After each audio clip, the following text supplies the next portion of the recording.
Magandang umaga, Pilipinas! Narito po ang Police News Express sa mga oras na ito.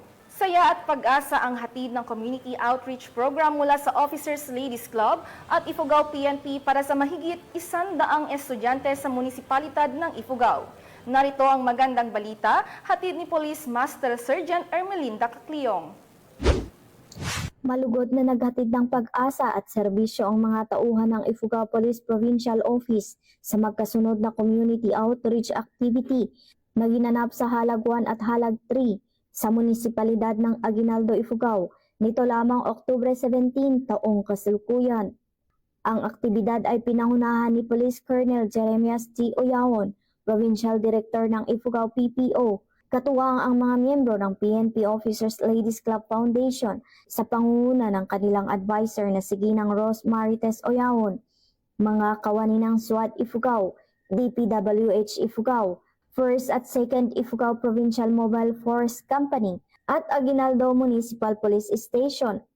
Ang nasabing outreach activity ay isinagawa alinsunod sa Project Pangipaptok na may temang Bandang Yu Amlong U, kung saan may kabuuang 114 na estudyante mula sa 2 paaralan ang nabigyan ng assorted school supplies at mga laruan. Dagdag pa rito, ang Halag Elementary School ay nabigyan ng mga kagamitang panlaro habang nagbigay din ng assorted na kagamitan upang maipamahagi sa komunidad.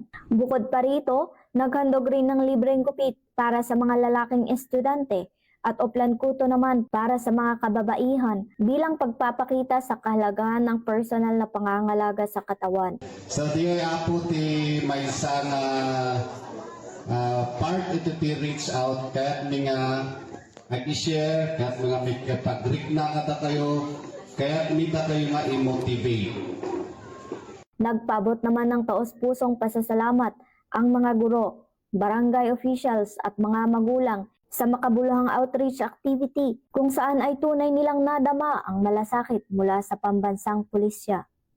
Very inspiring. Ano na nga mo, talaga na dakil manit impact na itiday ko nararamigan tayo. Isungay tuloy tayo at servisyo. So, as dry, basta dakil itiyaman ni, dakil itiyaman ni Permil.